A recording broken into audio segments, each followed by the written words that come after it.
กราบนมัสการพระมหาเถระพระสังฆาธิการพระเถรานุเถระสวัสดีท่านผู้ฟังและผู้ชมทุกท่านที่ติดตามในรายการพระไตรปิฎกลอยฟ้าครั้งนี้เป็นครั้งที่122ก็เหมือนเดิมนะครับเรายังไม่จบเลยในเรื่องของจตุปาริสุทธิศีลก็อยู่ในหมวดที่สองก็คือเขาเรียกว่าเป็นหนึ่งคือปาติโมกข์สังวรศีลสองคือปัจจยสันนิสิตศีลในปัจจยสันนิสิตศีลนี้ก็จะมีอยู่ทั้งหมด4อย่างก็คือหนึ่งก็คือพิจารณาในเรื่องของจีวรเครื่องนุ่งห่มทั้งหลายพิจารณาโดยแยบคายแล้วก็ใช้สอยสองก็คือเรื่องของอาหารบิณฑบาตต้องพิจารณาการพิจารณาในที่นี้ก็คือพิจารณาในขณะที่เสาะแสวงหาด้วยแล้วก็ในขณะที่บริโภคด้วยนะเพื่อให้เป็นไปในกุศลธรรมทั้งหลายไม่ให้จิตของเราตกไปในไฟที่เป็นอกุศลก็จะต้องมีการพิจารณาข้อที่สามก็คือพิจารณาโดยแยกคายแล้วถึงจะใช้เสนาสนะคือที่อยู่ที่อาศัยที่นั่งที่นอนตั้งแต่ที่ยืนที่ยืนที่เดินทั้งหมดนะครับที่เราใช้สอยอยู่ก็ต้องมีการพิจารณาโดยแยกคายให้ถูกอุบายในการที่จะใช้สอยสิ่งเหล่านี้นะข้อที่สี่ก็คือพิจารณาในเรื่องของคิลนะเภสัชบริขารก็คือพิจารณาในเรื่องของการใช้ยารักษาโรคทั้งหลายเราก็ไปต่อครั้งที่แล้วนะครับครั้งที่แล้วนี่ก็ถึงตรงนี้นะครับที่ทำเครื่องหมายไว้นะคือความดำเนินไปตลอดกาลและนานก็คือหมายถึงว่าเวลาภิกษุฉันอาหารบิณฑบาตฉันอาหารบิณฑบาตโดยเพื่อให้เป็นไปด้วยดีนะครับเป็นไปได้ตลอดกาลและนานตลอดอายุกับของมนุษย์ปัจจุบันนี้ชมพูทวีปก็จะมีอายุกับอยู่ที่74ปีจะมีแก่เราคือแก่ร่างกายนี้นะอันมีความเป็นไปเนื่องด้วยปัจจัยคือร่างกายเนี่ยจะตั้งอยู่ได้ก็ต้องมีปัจจัยที่เป็นเหตุให้ร่างกายตั้งอยู่ได้เนี่ยก็จะมีอยู่ว่าโดยใหญ่ๆก็มี4อย่างนะครับก็คือเครื่องนุ่งห่มนะแล้วก็อาหารที่อยู่ที่อาศัยยารักษาโรคแต่ตอนนี้เราอยู่ในส่วนที่เป็นอาหารโดยไม่มีอันตรายอันจะเข้าไปตัดชีวิตอินทรีย์ชีวิตอินทรีย์ก็มีอยู่2อย่างนะครับเคยพูดไปครั้งก่อนนู้นนะครับชีวิตอินทรีย์ก็มีอยู่2อย่างก็คือชีวิตตรูปและชีวิตตนามชีวิตตรูปกับชีวิตตนาม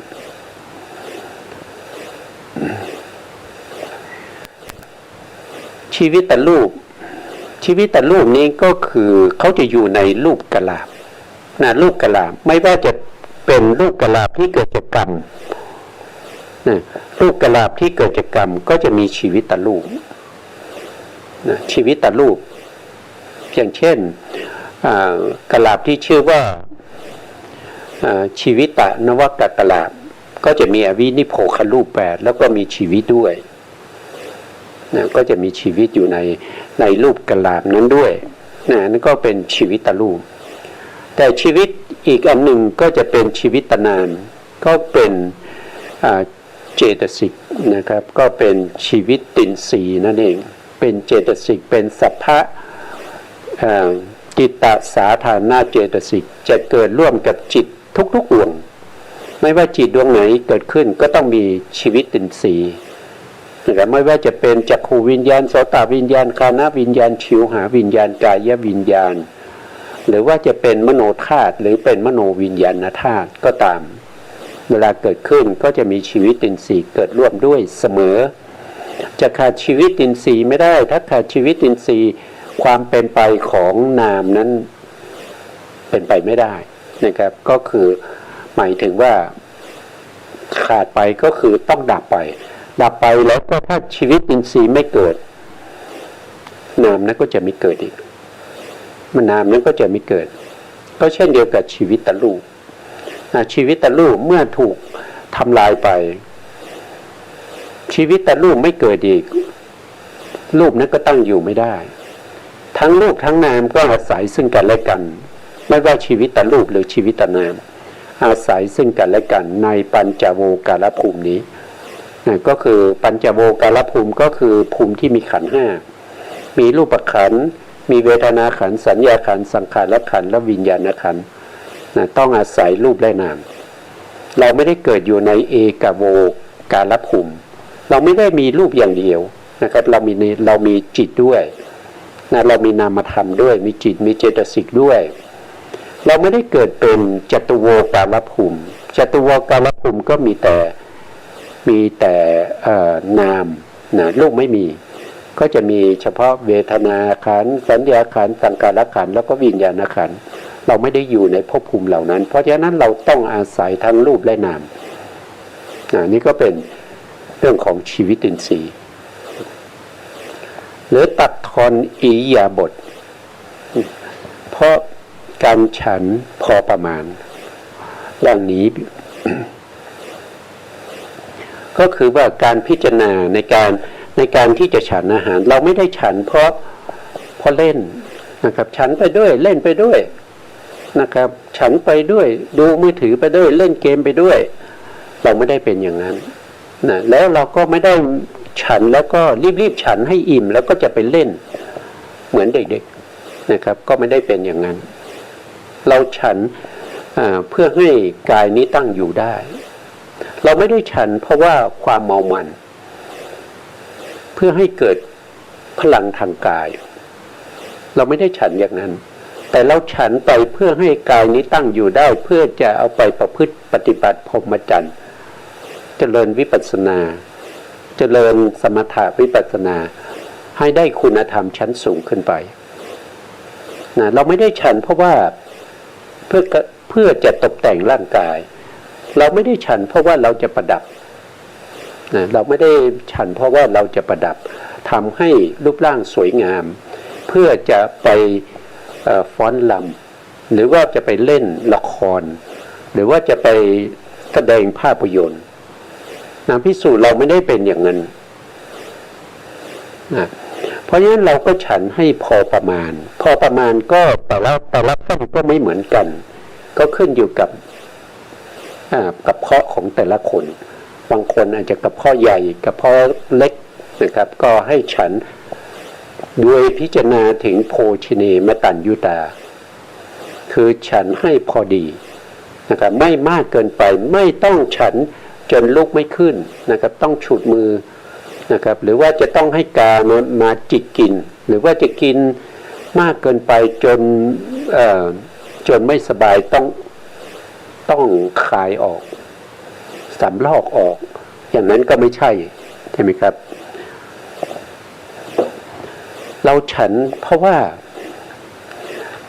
ต้องการให้เนี่ยท่านก็บอกว่าดังนี้บ้างนะครับเหมือนคนมีโรคติดต่อ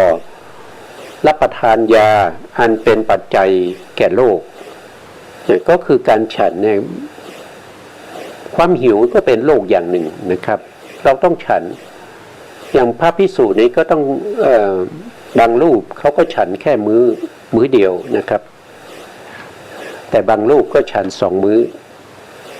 ก็ไม่ฉันนอกเวลานะครับเวลาวิกาลคือหลังเที่ยงภิกษุเขาก็จะไม่ฉันอาหารแล้วก็รักษาโรคคืออัตภาพนะครับก็ต้องฉันทุกวันถึงเวลาก็จะหิวนะครับก็ต้องฉันก็เหมือนกับรับประทานยาอันเป็นปัจจัยแก่โรคเป็นปัจจัยแก่โรคเพื่อดับความหิวเวทนาเก่านะครับฉะนั้นคำว่าความเป็นผู้ไม่มีโทษและอยู่ผาสุกมีอธิบายว่าภิกษุเสร็จบิณฑบาตด้วยประสงค์ว่า ความไม่มีโทษจะมีแก่เราโดยงดเว้นจากการแสวงหาการรับและการฉันอันไม่สมควร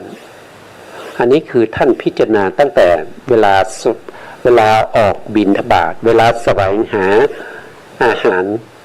นะครับเราไม่ได้ไปทำนิมิตให้เขารู้ว่าเราอยากได้นู่นได้อยากได้นี่เราไม่ได้เอาลาภไปต่อลาภเราไม่ได้กล่าวคำที่เป็นเหตุเป็นปัจจัยให้เขารู้ว่าเราจะอยากได้สิ่งนั้นสิ่งนี้เราไปบิณฑบาตเราก็ไปบิณฑบาตตามเรือนของฆราวาสไปทีละหลังนะครับไปยืนอยู่ให้เขาเห็นว่าเรามาบิณฑบาตถ้าเขาไม่อยากใส่บาตรเขาก็จะไม่สนใจแล้วก็เดินต่อนะครับเดินต่อไปเดินต่อไปไม่ต้องไปหยุดนานนะครับไม่ต้องไปหยุดนานหรือว่าไปแสดงท่าทางให้เขาเห็นว่าเราต้องการให้เขามีศรัทธาถ้าเขามีศรัทธาเขาก็จะมาใส่บาตรเองนะครับถ้าเขาไม่มีศรัทธาเราก็ไม่ได้อาหารเราก็ไม่ได้อาหารเพราะว่าภิกษุก็อยู่ด้วยความศรัทธาของชาวบ้านนะครับของชาวบ้านเพราะฉะนั้นชาวบ้านมีศรัทธาก็จะถวายอาหารบิณฑบาตถ้าไม่ศรัทธาก็จะไม่ถวายบางครั้งอาจจะกล่าววาจานะครับเชิญหลวงพี่ไปบิณฑบาตข้างหน้าบ้านนี้เขาไม่ใส่บาตรอย่างนี้เป็นต้นนะครับอธิบายว่าภิกษุเสร็จบิณฑบาตนะครับที่หามาได้ถ้าหามาได้ไม่สมควรนะครับไม่สมควรก็ไม่ควรที่จะเสพไม่ควรที่จะฉันเพราะว่าฉันไปก็เป็นอาบัติติดตัวพอฉันไปก็เป็นอาบัติติดตัวอาบัติติดตัวถ้าเราไม่รู้นะครับก็เป็นเครื่องกั้นกั้นคุณสมบัติคุณธรรมที่จะเกิดขึ้นกุศลชั้นสูงก็มีสมาธิวิปัสสนามรรคผลนิพพานต่อไปนะเพราะการฉันอาหารที่บริสุทธิ์ทั้งการแสวงหาแล้วก็มีการพิจารณาก่อนฉันแล้วก็ในขณะที่ฉันอันนั้นก็จะเป็นอาหารที่เราฉันนั้นไม่มีโทษแล้วก็อยู่ด้วยความผาสุกแล้วก็การฉันก็ให้พอประมาณให้พอประมาณอีกอย่างหนึ่งความไม่มีโลภจะมีแก่เราถ้าเราฉันอาหารที่มันไม่เป็นสปายะคือมันแสลงกับเราคืออาหารที่เขาให้มานี่ที่เขาใส่บาตรนี่เขาก็ไม่ได้ใส่บาตรมาเพื่อให้เราเจ็บไข้ได้ป่วยแต่บางท่านบางรูปบางองค์เนี่ยท่านก็จะมีอาหารที่สัปยะสำหรับท่านแล้วก็ไม่สัปยะคือไม่เหมาะสมกับท่านก็ต้องพิจารณาเองนะครับไม่มีใครที่จะช่วยเราได้นะครับอีกอย่างหนึ่งความไม่มีโทษจะมีแก่เราเพราะไม่มีโทษเช่นกสันนี้ก็คือถ้าว่าโดย บางคำก็เป็นโลภะนะครับความอยากได้นะครับอรตติความอยากได้ความต้องการในอาหารในอาหารนะครับอันนี้ก็ไม่ควรมีนะครับฉันแล้วก็หลับนะอันนี้ก็ไม่ควรนะไม่ควรก็คือไม่ดีนั่นเองฉันแล้วก็น่าจะมีความเพียรในการประพฤติปฏิบัตินะครับความบิดกายก็ขุกความเกียจค้านนั่นเองมีความเกียจค้านนะซึ่งมีการฉันบิณฑบาตอันไม่เป็นสัพพยะเนี่ยไม่เป็นสัพพยะอาจจะเป็นอาหารแสลงก็ได้หรือว่าฉันมากเกินไปนะหรือว่าอาหารนี้เราชอบก็ฉันเยอะเกินไปนะครับก็ไม่เป็นสัพพยะและการฉันพอประมาณเป็นปัจจัยนะและอันวินยูชนคลหาได้ถ้าเราฉันไปเนี่ยแล้วเกิดโรคภัยไข้เจ็บเนี่ยก็ไปเดือดร้อนใช่ไหมครับไปเดือดร้อนภิกษุรูปอื่นนะภิกษุรูปอื่นๆต้องมาคอยดูแลว่าลูกนั้นท้องเสียท้องเดินท้องผูก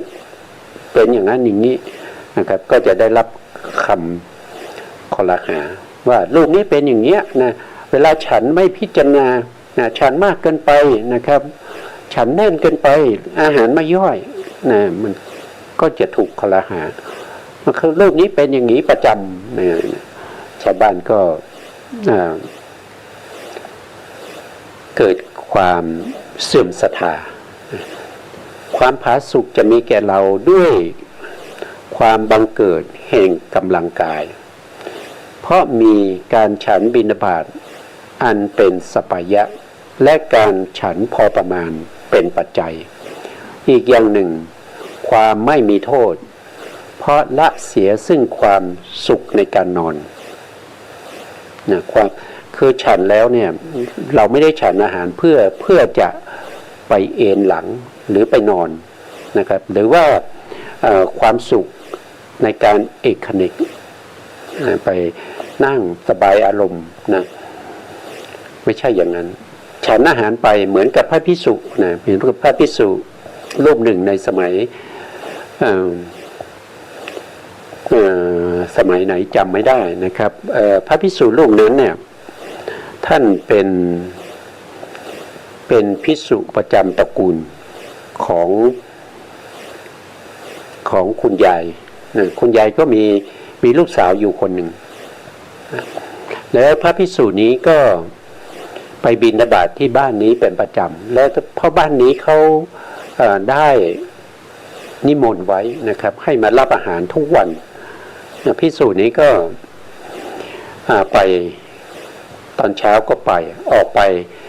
บิณฑบาตนะครับพอไปถึงที่บ้านนะครับอยู่ที่ประตูรั้วนะครับยังไม่มีคุณยายกับลูกสาวยังไม่ได้ออกจากบ้านนะยังไม่ได้ออกจากบ้านก็พูดกันว่านะวันนี้แม่นะวันนี้แม่ยายก็บอกว่าวันนี้แม่มีธุระนอกบ้านนะครับขอให้ลูกเนี่ยนะเตรียมอาหารไว้ให้แก่พี่ชายของเธอนะเดี๋ยวเขาจะมาบิณฑบาตนะอาหารเข้าก็อยู่ในหม้ออยู่ในข้าวสารนะครับข้าวสารเอาข้าวสารนี้ไปหุงข้าวสารนี้ไปหุงให้ใส่บาตรแล้วก็เนื้ออันนี้ก็ปลาก็ต้มเอาทอดก็ว่าไปนะครับแล้วลูกสาวก็ถามว่าเพราะว่ามันมี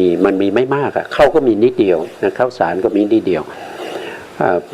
ลูกสาวก็ถามว่าแล้วแม่ล่ะแม่จะกินอะไรหนูจะทำให้นะแม่ก็เอาเข้าเอาปลายข้าวนะครับเอาปลายข้าวที่เรามีอยู่นั่นแหละนะหุงไว้นะแล้วก็กับอาหารกับข้าวแล้วกับข้าวก็น้ำผักดองนั่นแหละนะเดี๋ยวแม่จะมากินนะเอาอาหารที่แม่บอกเนี้ยนะใส่บาตรให้แก่พี่ชายของเธอนะพระ ระภิกษุได้ยินนะครับพระภิกษุก็ได้ยินอยู่ยืนอยู่ที่รั้วแล้วก็ได้ยินว่าโอ้เขาเอาอาหารดีๆมาให้เรากินนะครับแต่เขาไปกินอาหารที่ไม่ดีนะครับไปกินข้าวหักเป็นปลายข้าวนะครับกินกับน้ำผักดองเขาก็ยังอยู่ได้อย่างเงี้ยแล้วเรามีคุณธรรมอะไรนะเรามีคุณธรรมอะไรเนี่ยที่จะไปกินอาหารของเขาอ่ะเรามีคุณธรรมอะไรมันเหมาะสมแล้วหรือที่เราจะไปกินอาหารที่ดีๆของเขาเจ้าของอาหารยังกินแค่ข้าวหักปลายข้าวกับน้ำผักดองคิดได้อย่างนั้นท่านก็ไม่เข้าไปในบ้านแล้วนะครับเดินกลับไปวัดเลยนะเดินกลับไปวัดแล้วก็ปฏิบัติธรรมปฏิบัติธรรมอย่างอุกิจนะครับเพื่อให้ได้คุณธรรมวิเศษไม่ว่าจะเป็นฌานหรือเป็นไม่ว่าจะเป็นฌานหรือว่าเป็นวิปัสนาญาณหรือว่าเป็นมรรคเป็นผลนะครับด้วยความสลดใจว่าเราก็ไม่ได้เป็นอะไรกับเขานะครับเราก็ไม่ได้เป็นลูกของเขาเราเป็นภิกษุนะเป็นภิกษุที่บวชมาด้วยความศรัทธาแต่เรายังไม่ได้คุณธรรมเลยแต่ผู้ที่เป็นอุบาสิกาผู้ที่เขาปรารถนาเขาได้อาราธนาเราไว้เขายังมีความศรัทธาในตัวของเราอย่างนี้คิดแล้วก็สลดใจก็ปฏิบัติธรรมนะครับเมื่อปฏิบัติธรรมแล้วไม่นานท่านก็ได้ดวงตาเห็นธรรมได้ตัวตาเห็นธรรมได้เป็นพระอรหันต์ได้ตรัสรู้ธรรมเมื่อมีคุณธรรมแล้วท่านก็สามารถที่จะไปบิณฑบาตได้นะครับเพราะว่าผู้ที่ใส่บาตรเนี่ยท่านต้องการบุญนะท่านต้องการบุญเพราะฉะนั้นเราไปทานอาหารของท่านทุกวันแต่เราไม่มีบุญไปให้เขาเลยว่าด้วยศีลเราก็ไม่ค่อยบริสุทธิ์แล้วเราก็ศีลเราก็ไม่ค่อยบริสุทธิ์บางทีก็ขัดตกบกพร่องนะครับบางครั้งก็ต้องมาปรงอาบัติเป็นประจำอย่างเงี้ยเขาถวายด้วยศรัทธาเขาหาอาหารที่ดีๆมาถวายเราแต่เราไม่มีคุณธรรมที่จะเป็นแลกอาหารเราฉันอาหารไปก็จะเป็นหนี้เขามันไม่ควรใช่ไหมครับเหมือนกับพระภิกษุรูปนี้นะพระภิกษุรูปนี้ท่านก็ได้คุณธรรมท่านถึงไปบิณฑบาตนะครับด้วยความเป็นพระอริยบุคคลจากเดิมนี้ท่านก็เป็นปุถุชนเมื่อได้ฟังคำแล้วเกิดความสลดใจเราไม่ได้เป็นญาติเขาเราไม่ได้เป็นลูกเขาแต่เขาก็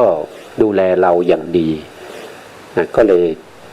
ต้องเอาคุณธรรมความเป็นพระอริยะไปแลกกับอาหารไม่ใช่แลกในที่นี้คือสำนวนนะครับไม่ใช่ว่าไปอู้อวดนะได้เป็นพระอรหันต์แล้วก็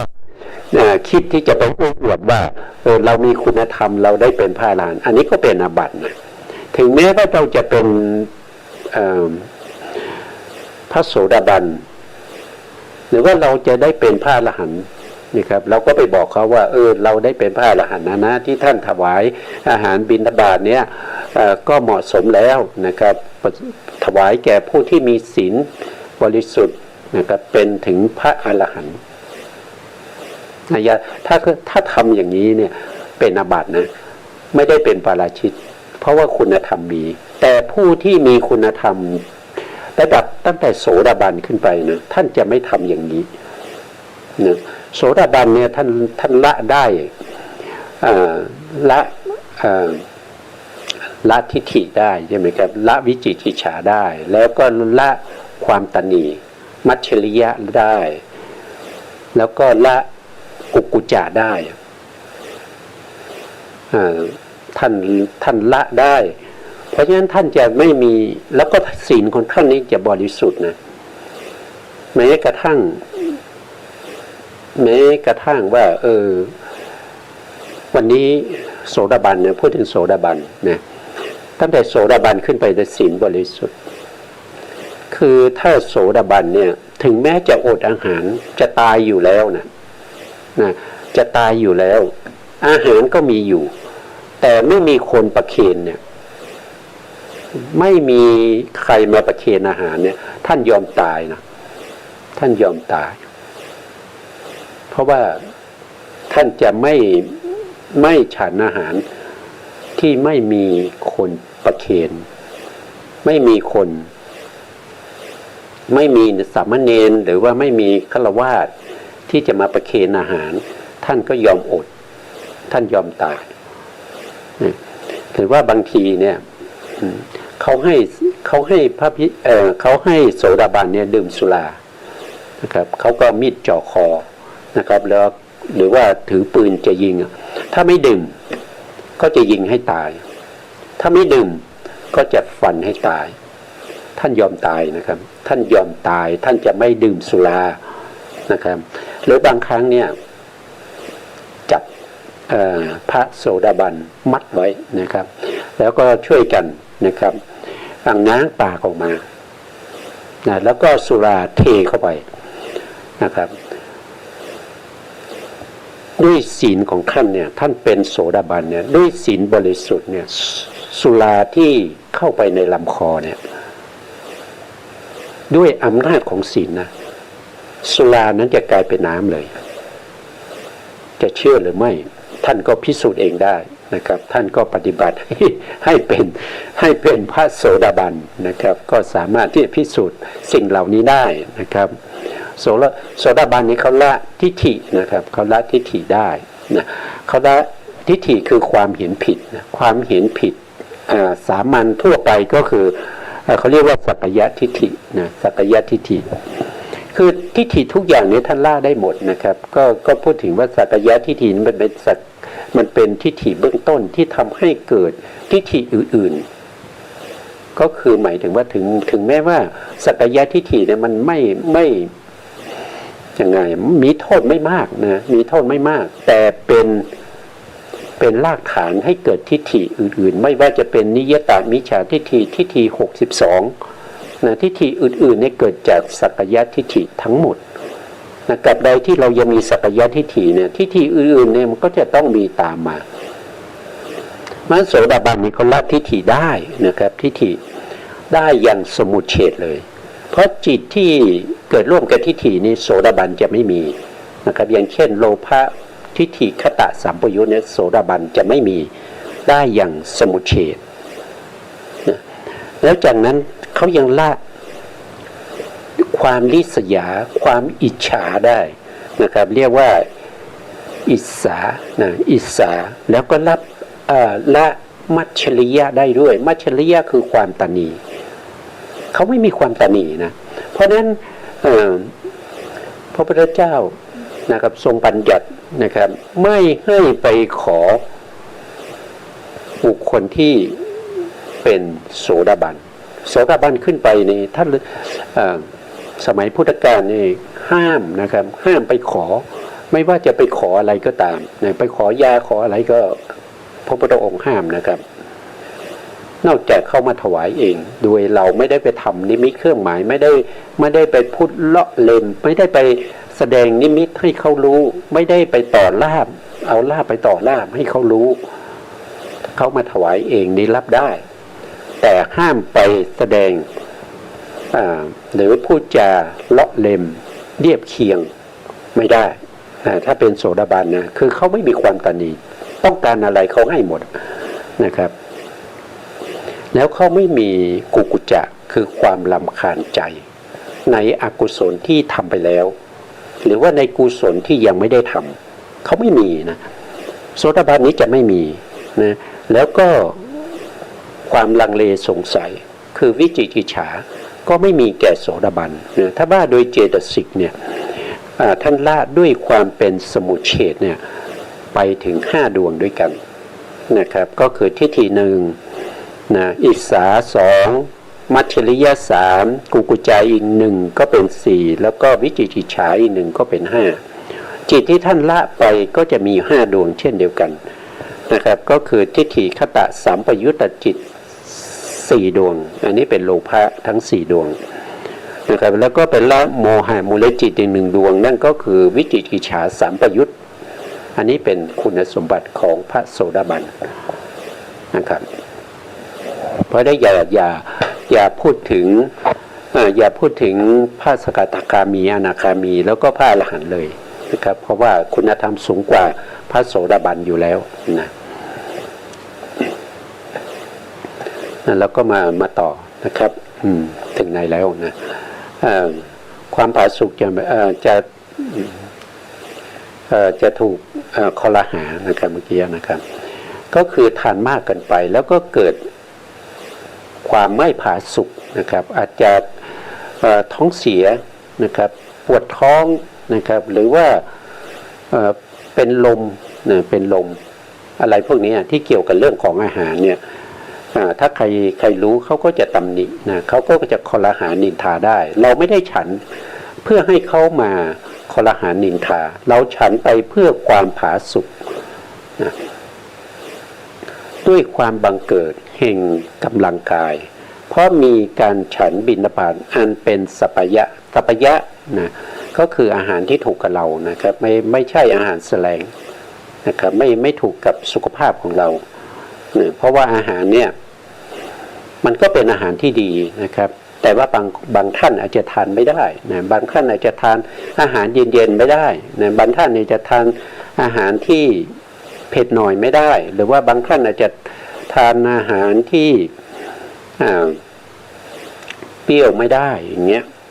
ก็ต้องรู้ตัวเองนะว่าอาหารอะไรที่เป็นสัพยะแก่เรานะครับทานไปแล้วทำให้เราเนี่ยสามารถที่จะอยู่ผาสุกเพื่อประพฤติปฏิบัติพรหมจรรย์นะและการฉันพอประมาณการฉันพอประมาณนี้ก็มีความสำคัญนะครับไม่ได้ฉันมากเกินไปหรือน้อยเกินไปนะถ้าฉันน้อยเกินไปก็จะมีปัญหาว่านะครับปกติเนี่ยเราอยู่ได้ทั้งวันใช่ไหมฉันไปครั้งหนึ่งนะครับแต่ถ้าฉันน้อยเกินไปเนี่ยอาจจะอยู่ได้ไม่ถึงวันนะครับอาจจะปวดท้องอย่างนี้มันก็ไม่ควรนะอันนี้ก็เป็นปัจจัยนะอีกอย่างหนึ่งนะครับความไม่มีโทษเพราะละเสียซึ่งความสุขในการเองอันนี้ก็ต้องดูไว้นะเวลาเราทานไปนี่ก็เพื่ออะไรนะครับอย่าทานเพราะว่าต้องการความสุขในการนอนหลับดีๆทานให้อิ่มๆแล้วเราจะได้เป็นหลับสบายๆนะครับถ้าไม่อิ่มเราจะนอนไม่หลับอย่างเงี้ยก็อย่าคิดอย่างนั้นนะครับถ้าคิดอย่างนั้นก็เป็นอกุศลนะเพราะว่าการฉันที่มีการปฏิเวกนี้เพื่อป้องกันอะไรก็คือป้องกันอกุศลนะครับป้องกันอกุศลในขณะที่เราแสวงหาป้องกันอกุศลในขณะที่เรากำลังจะกินจะฉันหรือว่าในขณะที่เราฉัน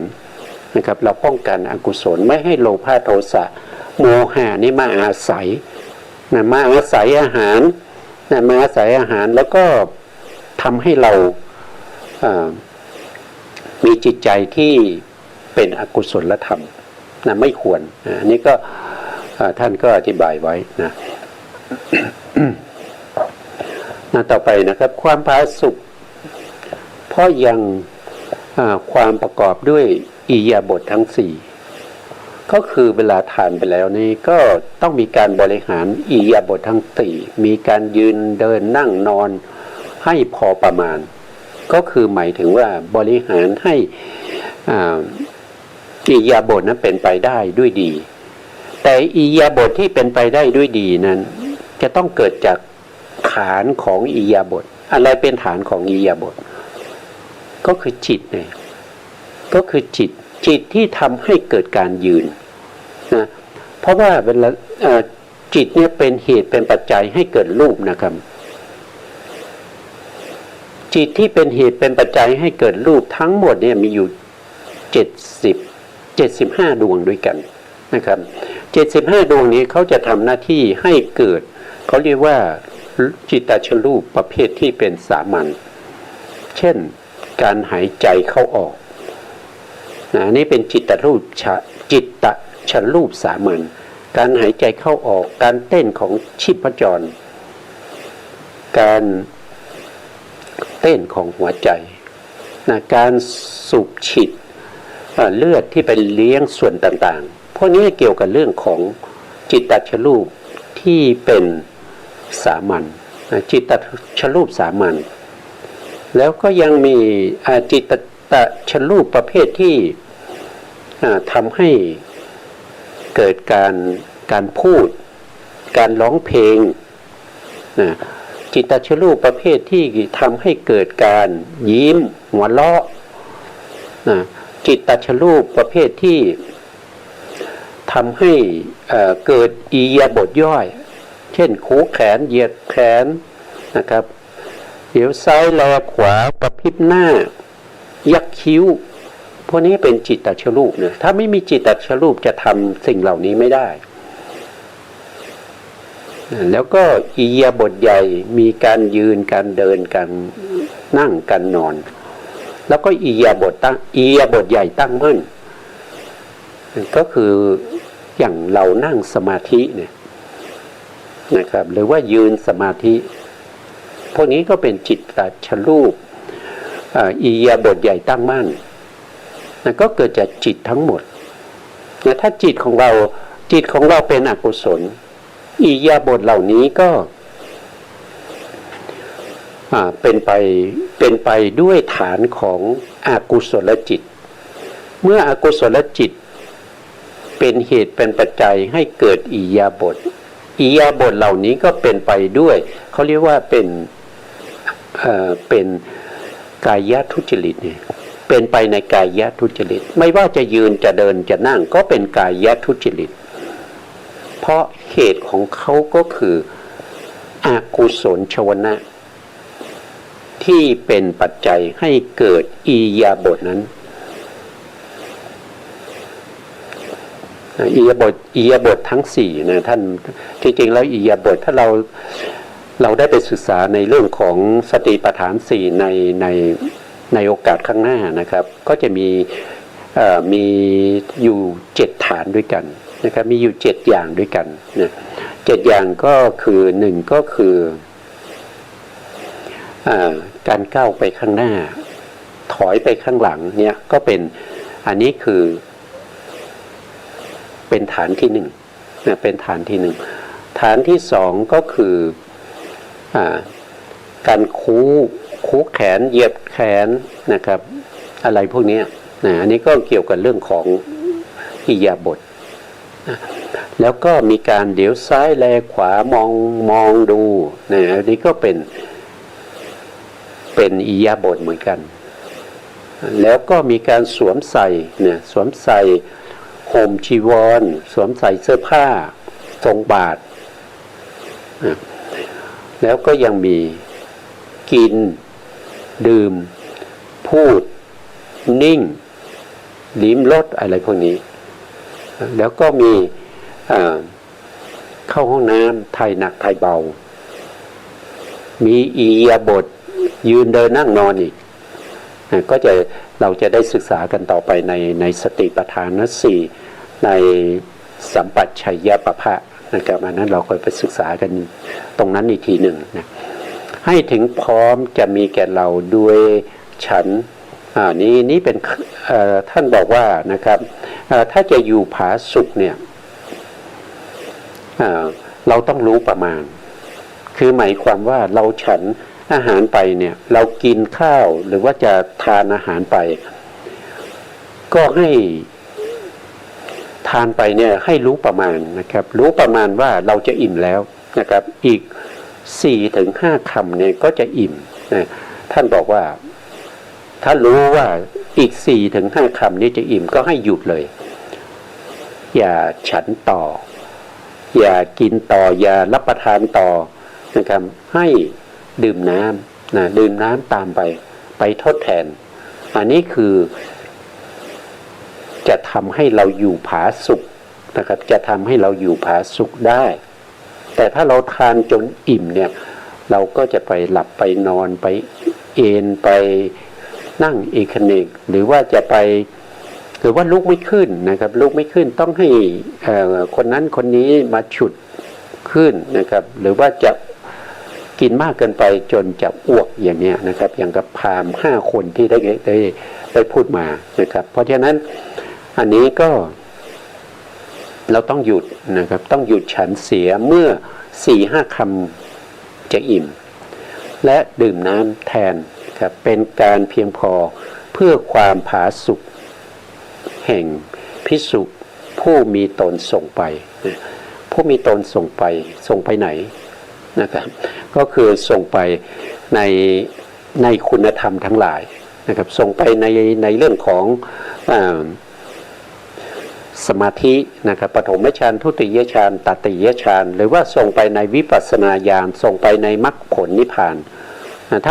ถ้าผู้ที่ทานมากเกินไปเวลาเราไปนั่งสมาธิมันก็จะง่วงมันก็จะหลับถีนมิทะก็จะครอบงำแต่ถ้าเราทานพอดีตามที่ท่านได้แสดงไว้ตรงนี้นะครับก่อนที่จะอิ่มประมาณ 4-5 คำก็ให้หยุดแล้วก็ดื่มน้ำแทนเข้าไปนี่ก็จะทำให้ภิกษุนั้นสามารถที่จะเจริญสมณธรรมได้อย่างสมบูรณ์แล้วก็สะดวกสบายไม่มีปัญหาในเรื่องของถีนมิทานิวรณ์ไม่มีปัญหาในเรื่องของนิวรณ์ทั้งหลายที่จะมารบกวนอันนี้ก็จะจบแล้วนะครับนักศึกษาทั้งหลายนะครับด้วยคำ3 คำที่พระ ที่คำ3 คำด้วยทั้ง3 คำนะตามที่อัตถกถาที่บายมานี้อันพระผู้มีพระภาคเจ้าแสดงถึงการกำหนดประโยชน์และมัชฌิมาปฏิปทาด้วยประการฉะนี้มัชฌิมาปฏิปทาก็คือทานให้พอดีนะครับทานให้พอดีนั่นเรียกว่าเป็นมัชฌิมาปฏิปทาถ้ามากเกินไปก็เป็นอัตตกิลมัฏฐานุโยคก็คือเป็นความทุกข์ทรมานร่างกายแต่ถ้าฉันด้วยความเพลิดเพลินสนุกสนานนะครับเพื่อความเมามันอะไรพวกนี้ก็จะเป็นสุขาริการนุโยคก็ไม่ดีนะควรจะฉันให้พอดีนะแล้วก็ไม่เป็นไปในเรื่องของฉันเพื่อเล่นฉันเพื่อความเมามันฉันเพื่อตกแต่งฉันเพื่อประดับอะไรพวกนี้ก็ไม่ควรอันนี้ก็จบในเรื่องของอาหารบิณฑบาตนะครับ ต่อไปเราก็มาพูดถึงเสนาสนะนะครับเสนาสนะนะคำว่าเสนาสนะแยกเป็นเสนะคำหนึ่งนะครับแล้วก็อาสนะคำหนึ่งอธิบายว่านะครับเสนะนะครับเสนะอธิบายว่า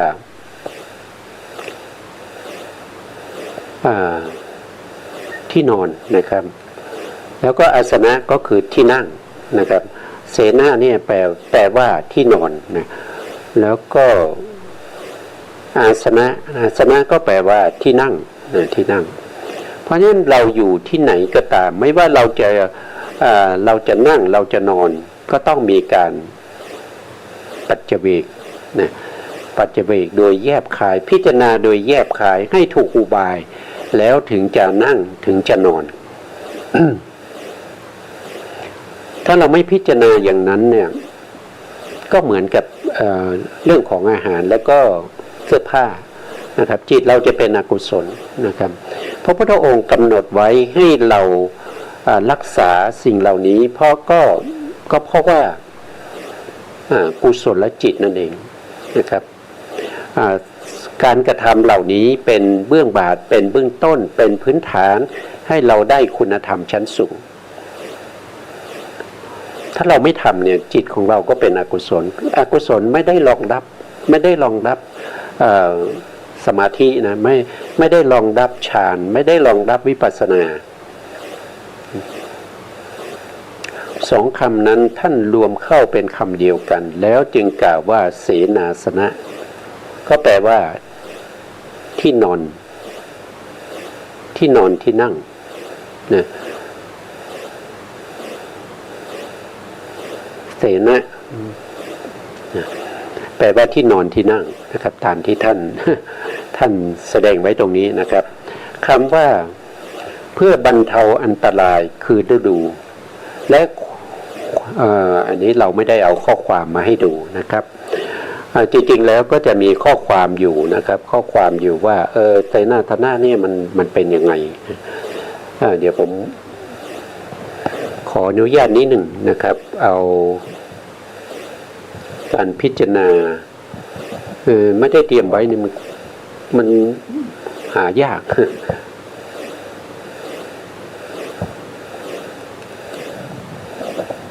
มานะครับอันนี้ก็เราผ่านไปแล้วนะครับเรามาดูเสนาสนะเนี่ยมาดูที่เสนาสนะข้อพิจารณาเสนาสนะคือที่อยู่ที่อาศัยนะก็จะมีภาษาบาลีท่านก็ได้ตัดไว้ว่านะครับปฏิสังขาโยนิโสเสนาสนังปฏิเสวามิถ้าแปลเนี่ยแปลได้หลายอย่างนะครับเขาไม่ได้แปลด้วยยกศัพท์แต่เขาแปลด้วยเนื้อหานะตรงนี้ท่านก็จะแปลบางท่านอาจจะไม่แปลว่าอย่างนี้นะครับเราพิจารณาเราย่อมพิจารณาโดยแยบคายแล้วใช้สอยเสนาสนะก็คือต้องพิจารณาก่อนนะครับที่เราจะนั่งที่นั่งนะพิจารณาที่นั่งก่อนจะนั่งพิจารณาที่นอนก่อนถึงจะนอนนะยาวะเทวะสีตัสสะปฏิคาตายะเพียงเพื่อบรรบัดความหนาวเสนาสนะนี่ไม่ได้หมายความว่าเฉพาะที่นั่งที่นอนไม่ได้หมายความว่าเฉพาะเก้าอี้หรือว่าเตียงนอนนะหรือว่าที่นอนของเราคือหมายถึงกุฏิด้วยนะครับหมายถึงที่พักที่อาศัยด้วยนั่นก็คือที่พักที่อาศัยเนี่ยเขาก็ป้องกันความเย็นความหนาวด้วยเนี่ยป้องกันมีหน้าต่างมีประตูนะก็ต้องมีหน้าต่างมีประตูถ้ามันเย็นเราก็ปิดหน้าต่างปิดประตูถ้ามันร้อนเราก็เปิดหน้าต่างเปิดประตูเปิดพัดลมอะไรพวกนี้นี่ก็เสนาสนะคือเครื่องใช้ทั้งหมดนะคือเครื่องใช้ทั้งหมดไม่ใช่เฉพาะที่นั่งที่นอนเพื่อบำบัดความหนาวอุณหัสสะปฏิคาตายะเพื่อบำบัดความร้อนก็ขึ้นอยู่กับว่าจะเป็นช่วงไหนฤดูไหนนะครับว่าเราจะทำยังไงให้เหมาะสมกับอุตุหรืออุณหภูมินะครับหรือว่าอากาศในตอนนั้นนะครับว่ามันเป็นอย่างไรนะต่อไปนะครับดังสัมมะกะสวาตาตะปะสิลิงสะปะสัมผัสสานังปฏิคาตายะเพื่อบำบัดสัมผัสอันเกิดจากเหลือกยุงลมแดดและสัตว์เลื้อยคลานทั้งหลายอันนี้ก็ต้องมีการพิจารณาด้วยนะครับว่าเวลาเราอยู่ในที่อยู่ที่อาศัยนั้นน่ะจะเป็นที่อยู่ที่อาศัยของเราเนี่ยมันมียุงมากไหมมันมีเหลือบไหมแล้วแดดมันส่องถึงไหมแดดส่องถึงไหมมีงูไหมหรือว่ามีสัตว์เลื้อยคลานมีแมงป่องมีตะเข็บอะไรพวกนี้มีอยู่หรือเปล่าก็ต้องพิจารณาให้ดีต้องมีโยนิโสมนสิการในการพิจารณาโดยแยบคายแล้วถึงจะใช้เสนาสนะเหล่านั้นนะบางท่านอาจจะไม่ได้ดูนะครับมาถึงก็นั่งเลยนะครับบ่อนั้นอาจจะมีแมลงที่สามารถกัดเราได้เนี่ยมันก็จะกัดเราหรือว่าจะมีงูเนี่ยมีงูอยู่ต้องระวังนะยาวะเทวะอุตุปาลิสยะวิโนทนังปฏิสลานาลามัตถังเพียงเพื่อบรรเทาอันตรายอันจะมีจากดินฟ้าอากาศและเพื่อความเป็นผู้ยินดีอยู่ได้ในที่หลีกเล้นสำหรับภาวนา ภาวนาเป็นเรื่องสำคัญนะครับทั้งหมดเนี่ยที่พูดมาเนี่ยจุดมุ่งหมายก็คือภาวนานะเป็นที่หลีกเล่นสำหรับภาวนานะถ้าเราไปอยู่ในที่อยู่ที่อาศัยที่ไม่มีฝาไม่มีประตูเนี่ยการภาวนาก็อาจก็ไม่ได้อารมณ์ไม่ได้สัพยะนะครับเพราะว่าอะไรก็จะมียุงมารบกวนหรือว่าอาจจะมีใครมาทำอะไรอยู่แถวนั้นนะทำให้เราได้เห็นนะครับมีใครเดินผ่านมาก็ทำให้เราเห็นพอเห็นก็เกิดอกุศลจิตนะครับต้องไปทักทายไปพูดคุยนั่นก็เสียละนะเสียเพราะฉะนั้นต้องเป็นสถานที่สามารถจะหลีกเล่นได้หลีกเล่นทำไมไม่ใช่หลีกเล่นปิดประตูนอนนะครับแต่หลีกเล่นให้เราเจริญสมณธรรมเจริญสมณธรรมเนี่ยสมณธรรมนี้มีหลายอย่างนะไม่ใช่เฉพาะจะต้องนั่งสมาธินะไม่ใช่นะนั่งสมาธิอย่างเดียวนะครับนั่งสมาธิก็ดีนะครับแต่บางครั้งนี่เราไม่ได้นั่งสมาธินะครับแต่เรามีการศึกษาเล่าเรียนอย่างนี้ก็ได้นะศึกษาเล่าเรียนให้เกิดความรู้ความเข้าใจในเรื่องของข้อประพฤติปฏิบัติหรือว่าเรามีการท่องบนเรากำลังพิจารณาจิตของเราเราอาจจะยืนเราอาจจะเดินแต่เราก็พิจารณาจิตของเราหรือว่าพิจารณาถึงกำหนดรู้ถึงอิริยาบถที่เคลื่อนไหวไปแต่ละก้าวนะครับที่ก้าวไปที่ก้าวไปถ้าเรายังไม่ได้ยานที่หนึ่งนะครับเราก็จะต้องกำหนดรู้ถึงสภาวะลักษณะอันเป็นเครื่องหมายของอิริยาบถเหล่านั้นนั่นก็คือลักขณาที่จตุกะลักขณาที่จตุกะที่กำลังปรากฏนั้นแหละ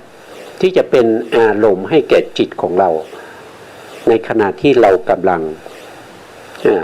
เคลื่อนไหวอิริยาบถต่างๆในขณะที่เรากำลังคิดนะครับเราก็ต้องรู้ว่าสิ่งที่เรากำลังคิดนั้นมันเป็นนิวรณ์หรือเปล่ามันเป็นการฟุ้งซ่านไหมมันเป็นการเป็นกุกุจจะไหมอุทจักกุกุจจะไหมหรือว่ากำลังนึกถึงสิ่งที่สวยงามมีความยินดีพอใจเป็นกามฉันทะไหมหรือว่านึกคิดถึงบุคคลที่เราไม่ชอบเป็นปฏิฆะไหมปฏิฆะนิวรณ์ไหมเนี่ยก็เราก็ต้องรู้ทำไมเราต้องรู้ก็เพราะว่าถ้าเรารู้เนี่ยมันก็จะทำให้นิวรณ์เหล่านั้นดับไปด้วยจิตที่มารู้ทีนี้จิตที่มารู้เนี่ยที่เกิดหลังๆที่มารู้นิวรณ์ที่ดับไปแล้วว่าเมื่อกี้เนี่ยเราฟุ้งซ่านนะแล้วจิตที่มารู้นั่นน่ะจะเป็นกุศลหรือเป็นอกุศลเพราะว่าความฟุ้งซ่านเนี่ยเป็นนิวรณ์เนี่ยอกุศลก็รู้ได้นะอย่างโลภะนี่ก็รู้นิวรณ์ได้นะครับโลภะโทสะโมหะก็รู้นิวรณ์ได้รู้ความฟุ้งซ่านได้มหากุศลก็รู้ได้นะเพราะฉะนั้นเราก็ต้องรู้ว่าจิตของเราในขณะที่เกิดขึ้นไปรู้นิวรณ์นะที่เป็นสภาวะของความฟุ้งซ่านนั้นตัวที่มารู้นั้นเป็นกุศลหรือไม่เรารู้ได้ยังไงก็รู้ได้ว่าจิตนั้นมีสภาวะถึงความชอบใจไหมถ้าจิตนั้นมีความชอบใจว่าเรารู้นะแล้วก็ชอบใจว่าเราได้รู้นิวรณ์อย่างเงี้ยมันก็เป็นโลภะทีนี้เป็นโลภะจิตแล้วก็เป็นอกุศลมันก็ไม่ได้เป็นบาปเป็นพื้นฐานให้ได้คุณธรรมชั้นสูงเพราะว่าการที่เรารู้นิวรณ์อะไรนี่สักอย่างหนึ่งบางคนอาจจะยินดีว่าเราเป็นผู้รู้นะถ้าเราเป็นผู้รู้ทิฏฐิมาอีกแล้วเราเป็นผู้รู้เรารู้แล้วนิวรณ์มันเพิ่งดับไปนิวรณ์มันเป็นลักษณะของการจับอารมณ์ไม่มั่นคงมันฟุ้งไปเรื่อย นะครับนาทีหนึ่งมันคิดได้เป็นร้อยเรื่องนั่นเมื่อเป็นนิวรณ์นิวรณ์ดับไปแล้วมีจิตที่มารู้นิวรณ์แต่จิตที่มันรู้นิวรณ์เป็นอกุศลไปอีกเพราะว่าดีใจว่าเราได้รู้นิวรณ์อย่างเนี้ย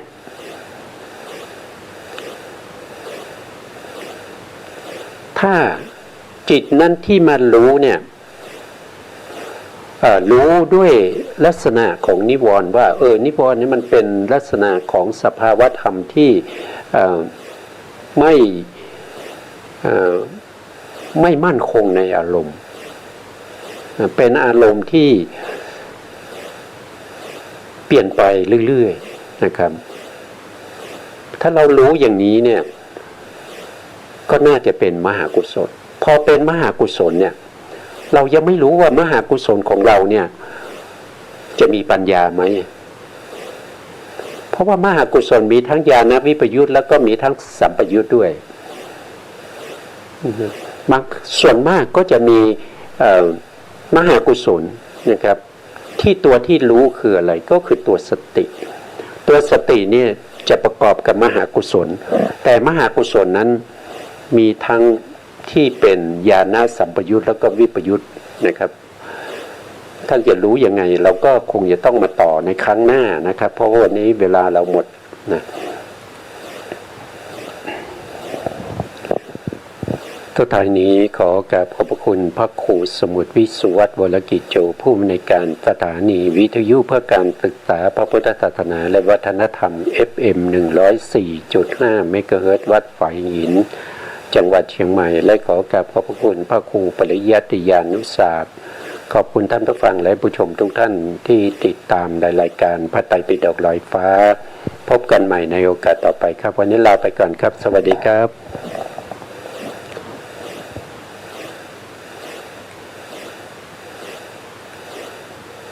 ให้ไขว้เขวแล้วคิดตามเหตุผลปนเปอาจมีโยเยเชื่อไปอาจไม่แน่ว่าตรงทฤษฎีของตนเชื่อจะล้นนั้นผิดคำสอนเชื่อรูปลักษณ์นั้นควรสังวรแม้อาจารย์สอนใช่ว่าเชื่อหมดเลย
4 ปีข้างหน้า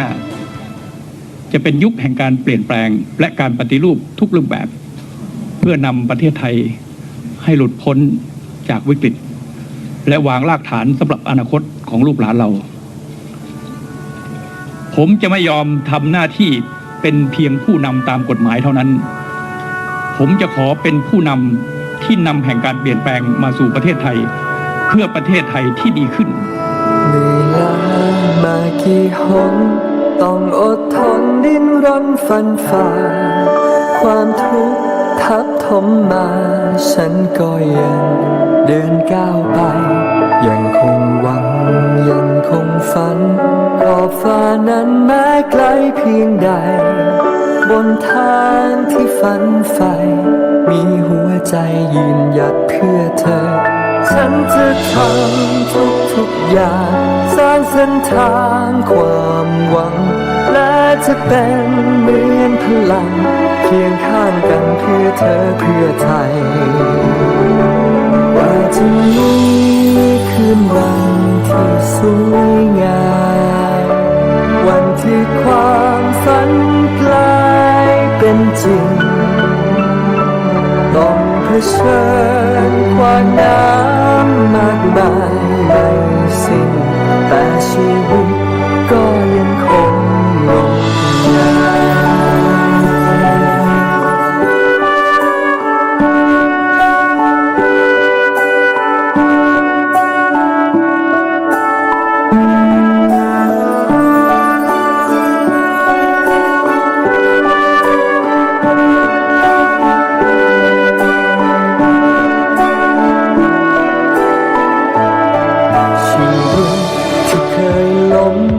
ต้องลุกขึ้นยืนให้ได้พ่ายแพ้พร้อมสู้ใหม่เส้นทางชัยจะเป็นของเราสิ่งที่เป็นสิ่งที่ฝันแตกต่างกันมากมายเพียงใดแต่ขอให้เข้าใจฉันไม่ไปจากความฝันเดิมฉันจะทำทุกอย่างสร้างเส้นทางความหวังและจะเป็นเหมือนพลังเคียงข้างกันเพื่อเธอเพื่อไทยว่าจะมีคืนวันที่สวยงามวันที่ความฝันกลายเป็นจริงต้องเผชิญความน้ำมากมายไม่สิ้นแต่ชีวิตก็ยังคงรักคืนวันจะสวยงามจะมีความฝันที่เป็นจริงเป็นดังแสงส่องฟ้าให้เราโบยบินสู่ชีวิตที่แสนงดงาม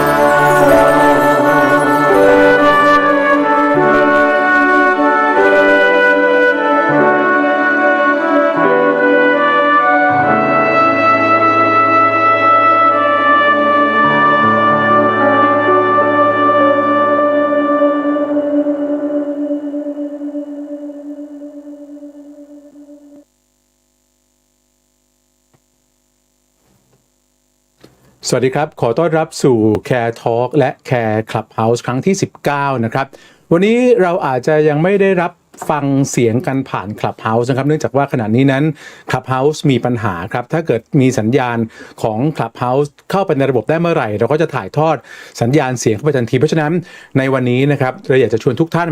มารับชมเรา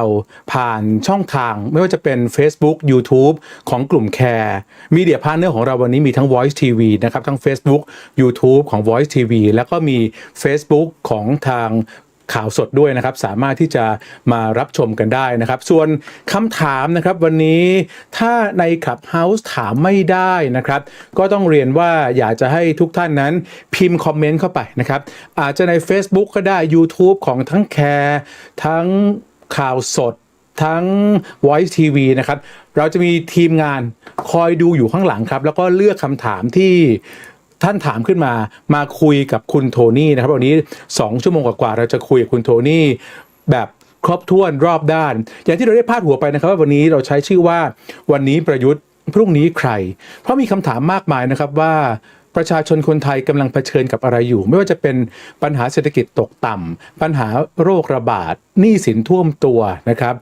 แต่ว่า7ปีที่ผ่านมาเรามีนายกรัฐมนตรีชื่อประยุทธ์จันทร์โอชาคนปัจจุบันมีความสามารถเพียงพอในการ